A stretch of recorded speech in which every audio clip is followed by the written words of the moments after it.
Hi everybody, this is going to be the last lesson in January. We're back to another transcription exercise next month, so watch this space, we'll keep going.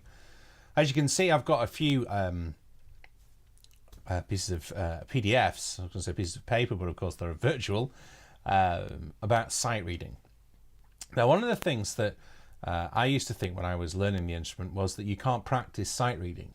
And in a way, I was right. You can't actually practice the act of sight reading a particular piece of music because you don't have that piece of music in front of you, because it defeats the point of sight reading. But there is a method you can follow in order to help you with your sight reading. And sight reading is not something that I'm naturally good at. It's something I've had to work hard at and learn to teach. And there are not many people who are naturally good sight readers. If you are, you're very fortunate, and you'll have to bear with us mere mortals who struggle with it.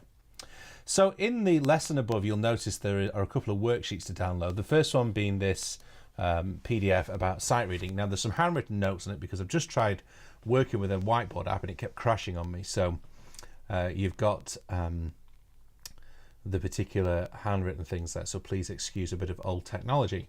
Now, you'll notice across this top right-hand corner, I've written crotchet, quaver, and minim, because some people know them as quarter note, eighth notes, and half notes. So if you're that way inclined, the American or the European way, then you'll have to just get used to me calling them by the good old English ways. So there are some ideas here. You know, the fact that you actually reading this page is sight reading. And a lot of people do fear sight reading. There's nothing to fear about it, really. The key thing I want to get to is this method idea here. So it says, follow this method when sight reading any piece of music. The first one is to check the tempo. And you'll notice as well on this above, there's another worksheet to download, which is some Italian terms for you to learn and to memorize, because often in exams or in a lot of music, the terms are written in Italian. Why? Because decades ago, Italian was chosen as the sort of constant language for music. And so it's a good idea to make sure you're familiar with some of these terms. So if we use the exercises I have here on the right-hand side as an example, you'll notice the tempo is found here, allegro giocoso, okay? So it's off the top of my head, I think that means brightly with some sort of movement, giocoso, like glucose, with energy, I think it's the correct route there. If you've got any Latin in your vocabulary, if you studied Latin at school or anything else like that, it's easier to get through these. When it comes to the key signature, and you can also get the tonality. So you'll see here on exercise 7, we've got two sharps. Now that could mean two different keys. You might think, well, it's D major. Well, no, it might be B minor. And in fact, this piece is in B minor. The reasons I know that before I've even played it is that it has the same key signature as B minor, because B minor and D major share the same key signature. We also have start on a B and end on a B.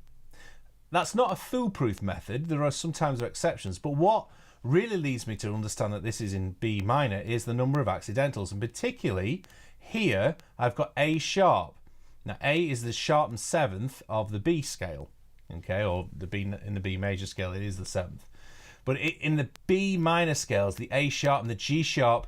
So this is hinting at the melodic minor here with the with the raised sixth and seventh from the natural minor, and again here you think we've probably got a harmonic minor scale at the end there.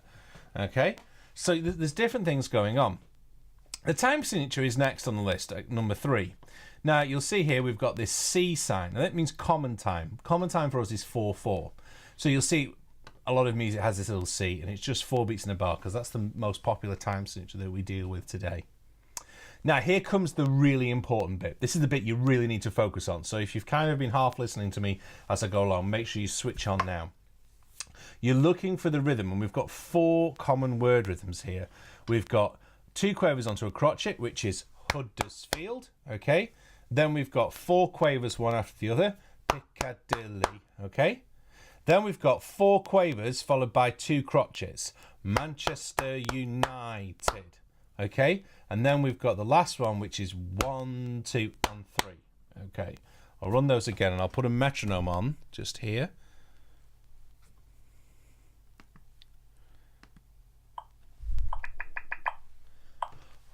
Huddersfield, Piccadilly, Manchester United,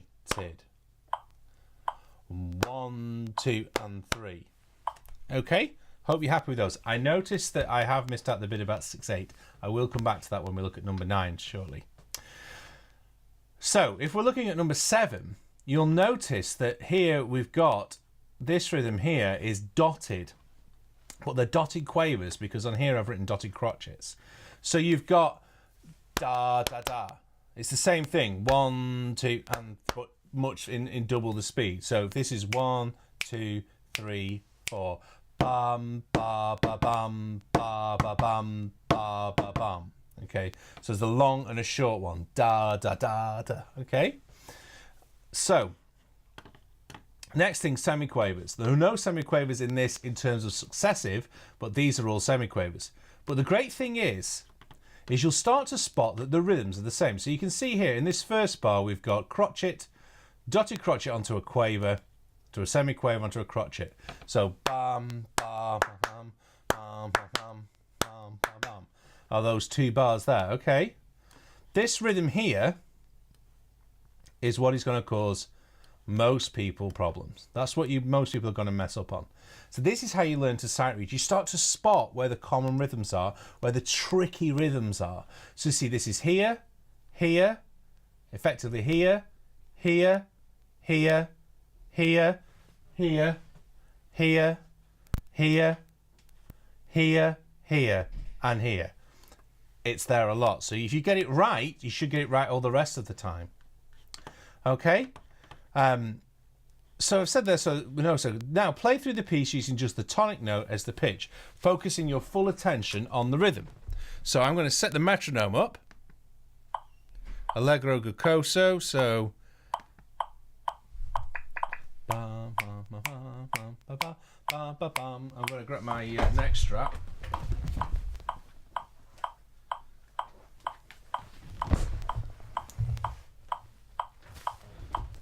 And I'm just going to play through the whole piece just on a B.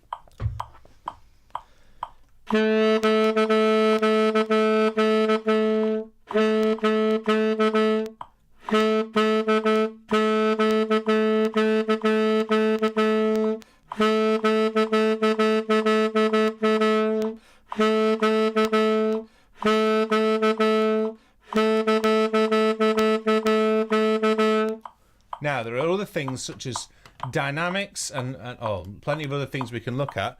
I'm going to turn that metronome off for now because you don't have a metronome if you're doing an exam. Of course, there are other things like speed indications. There's rallentando here. So this means I'm going to get slower. And this is a pause. Okay, so I'm going to stop there. A tempo means return to the original tempo. In a general rule, in well-organized pieces of sight reading, on the top line, you have anything to do with speed. On the bottom line, you have anything to do with dynamics. So they want me to start loud there, but soft here. Back to loud again, gradually get softer, called a diminuendo, and then back to the original volume at the start. Okay, so let's see if I can play this for you.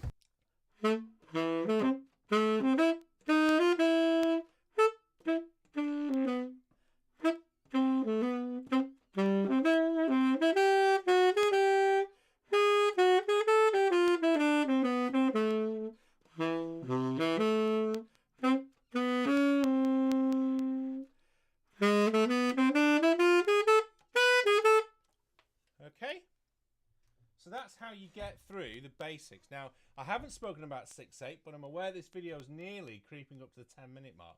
So I think I'm going to do another video on sight reading, talk about 6/8. So to review, sight reading isn't difficult if you can get your head around this method. Check the tempo, number 1. Then the key signature. That's really crucial because you can know how the piece is going to sound before you've even played it. Then the time signature. If you're in 4/4, it's pretty straightforward. And then you're looking for these rhythms. And you're looking for how often the rhythms repeat themselves as you go through the piece. And then you try and play through the whole piece, just focusing on the rhythm and the dynamics. So don't play any other notes but the root note of the piece. And remember at the bottom, oh dear, there we go. At the bottom, 2 golden rules. The 2 golden rules. Never ever stop. And don't look like you've made a mistake. Any questions or comments about sight reading, get them down the bottom. Please download and print off all the 3 sheets that are above and have a look through this sight reading. We're going to deal with it again in a few weeks. Keep on with it. And really, if you're on our bronze package, it's probably a really good idea to talk to me about possibly getting even just half an hour with me so I can go back through and check the answers. Okay, and talk to you about your sight reading approach, because it's the only way you know whether you're getting it right is if somebody who knows what it should sound like can read it for you. Another option, of course, is to post a video on the comments and we'll see. But then if you really want me to guide you through it, it's best off trying to get half an hour's time. I hope you find this useful. Sight reading is nothing to be afraid of. Just take your time with it, work through this method, have this method out, open on your music stand, and work through the examples as you go. Happy hunting. I'll see you next week.